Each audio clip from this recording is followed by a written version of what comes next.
2026 সালের নির্বাচন থেকে বাংলাদেশ জামাত ইসলামকে আউট করে দেওয়ার একটা শক্ত ষড়যন্ত্র চলতেছে, যেটা জনগণ বুঝতে পারছে, বাংলাদেশ জামাত ইসলামী বুঝতে পারছে, জানে তারা এখন কিরকম ভাবে পদক্ষেপ নিবে। কিরকম ষড়যন্ত্র আমি আপনাদের বলি। 2014 সাল, 2018 সাল এবং 24 সালে যে নির্বাচনটা ছিল সেটা একটা ছিল ভুয়া নির্বাচন। রাতের অন্ধকারে নৌকার মধ্যে সিল মেরা বসে দিছে, নির্বাচন করে নিছে। কিন্তু এখন এই নির্বাচনটা অন্যভাবে খেলতেছে। কিরকম? নির্বাচন কমিশন এবং প্রশাসন মিললেই খেলাটা খেলতেছে। তারা বাংলাদেশ জামাত ইসলামীর যত শক্ত শক্ত প্রার্থী আছে তাদেরকে নির্বাচনে যাওয়ার আগেই মনোনয়নপত্র বাতিল করে মাঠ থেকে ডিলিট করে দিতেছে। সেই মনোনয়নপত্রের মধ্যে ইস্যু ধরতেছে কি? ঋণ খেলাফি, যেটা ঋণ খেলাফি কাতারে পড়ে না। এর চেয়ে বড় বড় ঋণ খেলাফি আলা ব্যক্তি তাদেরকে নমিশন টিকিল ফাঁস করে দিতেছে, কিন্তু জামাত ইসলামী আটকায় দিতেছে। তারপরে যে ধরতেছে কি? মামলা, ছোট ছোট মামলা, যে মামলাগুলা এই স্বৈরাচার আমলে করছিল, সেই মামলাগুলোর কারণে বর্তমানে জামাত ইসলামীর সুন্দর মতো ছাঁটাই করতেছে শক্ত শক্ত এই প্রার্থীগুলোরে। এমনকি যে মামলার কথা বলতেছে, এরকম মামলা কিন্তু জনাব তারেক রহমানেরও আছে। সেই মামলাগুলা নিয়ে কিন্তু কথা বলবেন না, এটা লোক বড় রাঘব বোয়াল।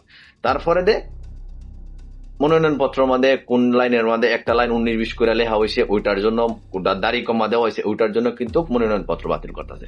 যেটা টোটালি একটা মাস্টার মাইন্ড, একটা প্ল্যানিং কইরা জামাতরে এই নির্বাচনের যাওয়ার আগেই মাঠের থেকে সরাই দিতে, শক্ত প্রার্থীরা সরাই দিব, দুর্বল প্রার্থী নিয়ে জনগণরে দেখাইবো যে না ভোট তো সুন্দর মতোই হয়েছে।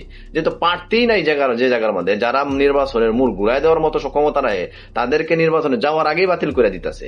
সেই জায়গার মধ্যে নির্বাচনটা কেমনে সুষ্ঠু হয় আপনারা বলেন? তারা কিন্তু ওই রাতের অন্ধকারে ভোট আর বর্তমানে দিব না। রাতের অন্ধকারে ভোট খেলা শেষ, এটা এখন নতুন খেলা। নতুন খেলা কিরকম? স্বয়ং নির্বাচন কমিশন এবং প্রশাসনের সাথে জড়িত। আর নাইলে এই যে কক্সবাজারের যে প্রার্থী উনার হামিদুর রহমান আজাদ, উনার প্রার্থী মনোনয়নপত্র বাতিল করার পরে যদি বিরোধী দলের ব্যক্তিরা যেমন বিএনপি বলেন, এনসিপি বলেন, অন্যান্য যারা আছে তারা যদি হাততালি দেয়, মনটা মানা যায়। উনি অভিযোগ করতেছে কি?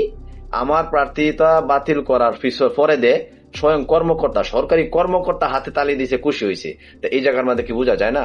এই জায়গার মধ্যে স্পষ্ট বোঝা যাইতেছে এই যে খেলাটা, মাস্টার মাইন্ডিং যে খেলাটা খেলতেছে, টোটালি সরকার ইনভলভ এটার মধ্যে, নির্বাচন কমিশন ইনভলভ, প্রশাসন ইনভলভ।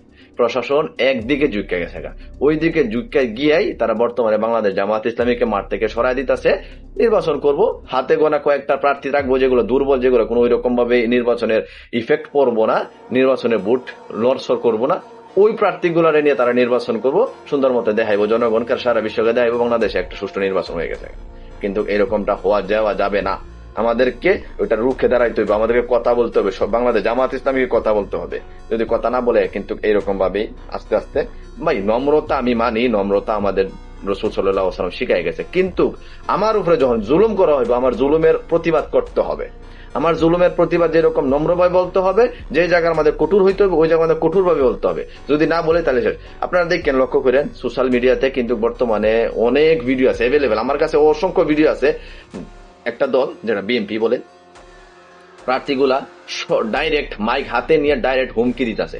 তো ওই যে হুমকি দিতেছে জনগণকে, এটা কি নির্বাচনের আচরণ বিধি লঙ্ঘন করে না? এটা কি নির্বাচন আচরণ বিধি লঙ্ঘন করে না? তাদের নির্বাচনের মনোনয়ন পত্র বাতিল করতে পারে না?